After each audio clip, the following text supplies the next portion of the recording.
भगवान वन में गैया चरा रहे हैं। गोप ग्वाला कहते हैं हमें भूख लगी है, कुछ भोजन हो तो। भगवान ने कहा पास में ही मथुरा के ब्राह्मण आंगिरस यज्ञ कर रहे हैं, उनके मुझ में खूब श्रद्धा है, तुम जाओ मेरा नाम लेना और कहना राम और कृष्ण ने, यानी कृष्ण और बलराम ने भोजन मंगाया है, दे दो।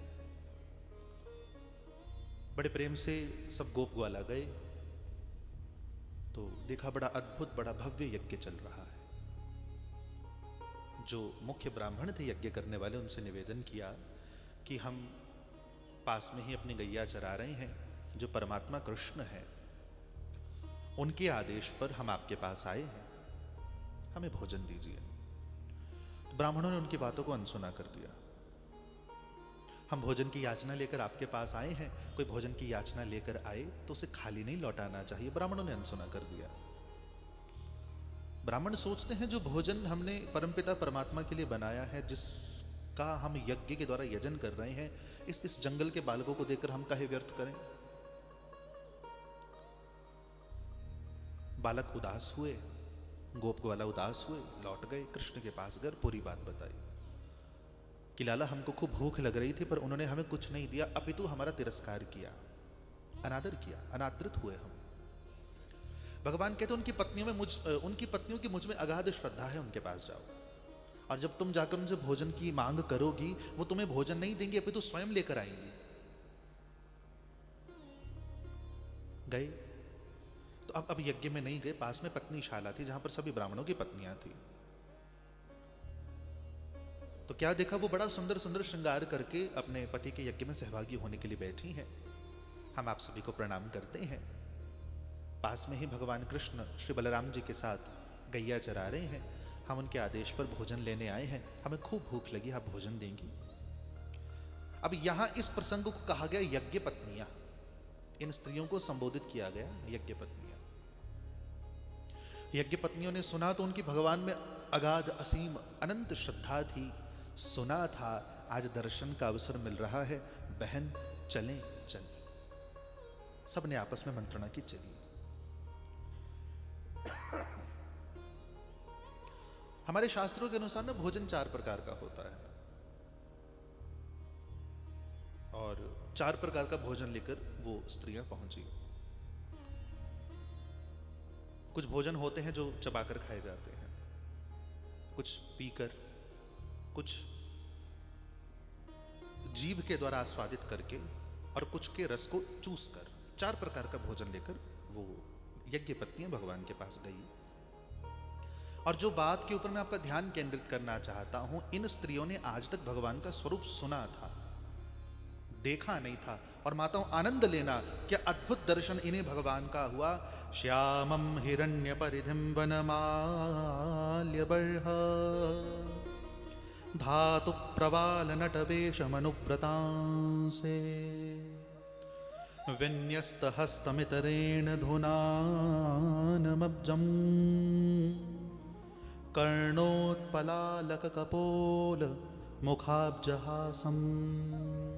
और मुझे नहीं लगता भागवत में ऐसा स्वरूप कहीं दोबारा मिलेगा तुम्हें कृष्ण का।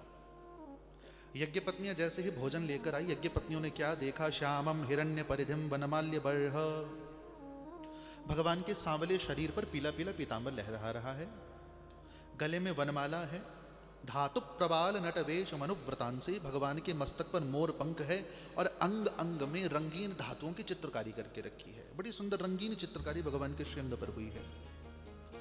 मेरे श्रोताओं, ये प्रसंग मुझे लगता है सुनने वाले नहीं है, दर्शन करने वाले। अनुभूति करो, कृष्ण सन्मुख खड़े हैं और भागवत कृष्ण का चित्रण कर रही है। विन्यस्त हस्तमितरेण धुनानम अब्जम। और ये वाली जो पंक्ति है, भगवान का नटों जैसा वेश है। नट, आप लोगों को स्मरण होगा पहले जब मनोरंजन के साधन कम थे तो गांव गांव में खेल दिखाने नटुए आते थे। नटों की पहचान क्या होती कि नट खूब बढ़िया रंग बिरंगे कपड़े धारण करते थे ताकि दूर से ही लोग उनके प्रति आकर्षित हों। और भगवान को भी जगह जगह नट कहा गया है कि ये नटराज है, एक वो नटराज है। ठीक। और पंक्ति कितनी सुंदर है, विन्यस्त हस्तमितरेण धुनानमब्जम। भगवान का एक हाथ ग्वाल के कांधे पर है और धुनानमब्जम दूसरे हाथ से कमल के पुष्प को घुमा रहे हैं। ऐसा स्वरूप कृष्ण का भागवत में अन्यत्र कहीं नहीं मिलता। और वो यज्ञ पत्नियां भगवान को पहली बार इस स्वरूप में देख रही हैं, एक हाथ गोप ग्वाला के कांधे पर और दूसरे हाथ से जब जब हम खूब मौज में होते हैं ना, है? तो हाथ में भगवान ने आज कमल का पुष्प पकड़ा है और धुनानमब्जम, अब्ज कहते हैं कमल को। और कर्णोत्पलालक कपोल मुखाब्जहासम, कानों में कमल के ही कुंडल है। कृष्ण ने नेचुरल श्रृंगार किया है, सोने चांदी के आभूषणों की प्रतीक्षा नहीं कि कृष्ण ने दो बड़े सुंदर सुंदर नव खिले कुंद, राम स्तुति आती है ना, उसमें बड़ा सुंदर कहा गया, नव कंज लोचन कंज मुख कर कंज पद कंजारुणम। तो भगवान ने दो नए खिले कंजों को कान में आभूषण के रूप में, कुंडल के रूप में लटकाया है। भगवान के कपोलों पर घुंघराली अलकावली नाच रही है और मंद मंद मुस्कुरा रही है। बस यही वो कृष्ण का स्वरूप है जो अच्छे से अच्छों को चक्कर में डाल देता है। किसी कवि ने बड़ा सुंदर कहा, यदि कहीं वे बन संवर गए होंगे, देखने वाले तो मर गए होंगे।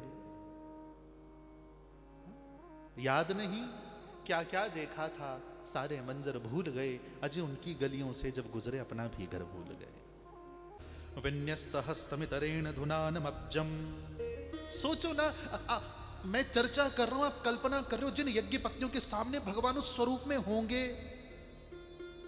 कृष्ण लगभग इस समय 7 वर्ष के, लगभग।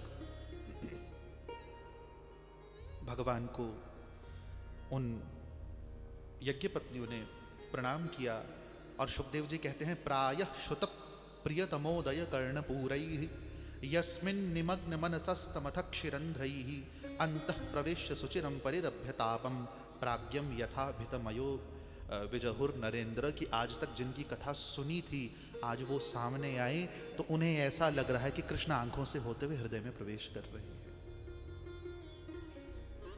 हे नाथ, हमारी वर्षों वर्षों की प्रतीक्षा आज तुमने पूरी कर दी।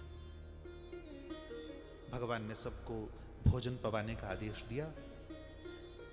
और यदि आप कभी भागवत का अवलोकन करें तो भागवत में 2 जगह ऐसा आया है जहां भगवान ने सामने वाले व्यक्ति को महाभाग कहा, और दोनों स्त्री हैं, महाभागा। एक तो यहां भगवान इन यज्ञ पत्नियों को कह रहे हैं, स्वागतम वो महाभागा आस्यताम करवाम किम यन्नो दिदृक्षया प्राप्ता उपपन्नमिदं हि वः। और दूसरा, थोड़ी देर बाद जब रास में गोपियां आएंगी तो भगवान उनको कहते हैं, स्वागतम वो महाभागा। यानी कृष्ण की दृष्टि में गोपियां भी महाभागा हैं, यज्ञ पत्नियां भी महाभागा हैं। क्यों? क्योंकि दोनों ने लौकिक मर्यादा की चिंता नहीं की। मुझे अचानक ही श्री गोपाल चंपू के कुछ श्लोक स्मरण हुआ है। गोपाल चंपू में बड़ा सुंदर कहा गया, गोपियां कहती हैं, व्रीडां विलोड़यति लुंचति धैर्यमार्यं भीतिं भिनत्ति परिलुम्पति चित्तवृत्तिं नामैव यस्य कलितं श्रवणोपकंठे दृष्टः सखिं न कुरुते सखिमद् विधानाम। जिसका नाम सुनते ही हम बावरी हो जाती हैं, जिसकी कथाएं सुनते सुनते हम बावरी हो जाती हैं, वो जब खुद सामने आएगा तब हमारी क्या गति करेगा। दृष्टः सखिं न कुरुते, क्या कुछ ना कर डालेगा।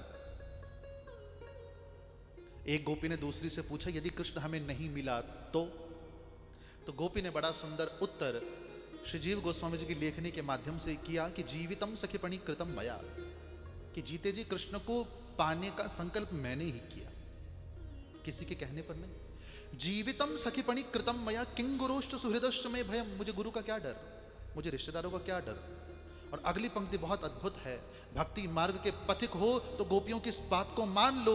गोपियां कहती है, लभ्यते स यदि कस्य वा भयम। यदि कृष्ण मिल गया किसका डर, और लभ्यते न यदि कस्य वा भयम, और यदि न भी मिला तो किसका डर। हम तो जन्म जन्मांतर तक उन्हें ही पाने का प्रयास करती रहेंगी। तुम मिलो न मिलो अलग बात है, हम कोशिश भी ना करें ये गलत बात है। हम अपना प्रयास करते रहेंगे। बोले भक्त वत्सल भगवान की।